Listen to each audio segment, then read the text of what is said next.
আসসালামু আলাইকুম গাইস। ওই আওয়াজ শোনা যাইতেছে, ট্রেন আসতেছে। তো প্রায় সময় আমি ট্রেনের ভিডিও দিছি, এর জন্য ভিডিওতে রেডি হাজির হইলাম।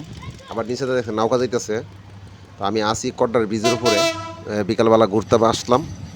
তো আপনাদের সাথে শেয়ার করতেছি, দেন ট্রেন যেতেছে উপরে, কত মানুষ, তার জন্য তো মানুষ অ্যাক্সিডেন্টে মরে। ট্রেনের উপরে কীভাবে দাঁড়াই দিছে, আবার কত সাহস।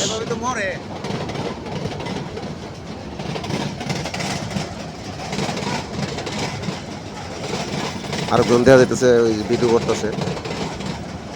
বিকালবেলা আসছিলাম কট্টার ব্রিজের উপর, এই যে অবস্থা আপনারা দেখতে পারতেছেন। আপনারা শেয়ার করার জন্য ভিডিওতে চলে আসলাম। তো ট্রেন গেলে আমার কাছে ভালো লাগে, তারপরে ভিডিওটা হাজির হইলাম। কেমন হয়েছে অবশ্যই কমেন্টে জানাবেন। ভালো থাকেন।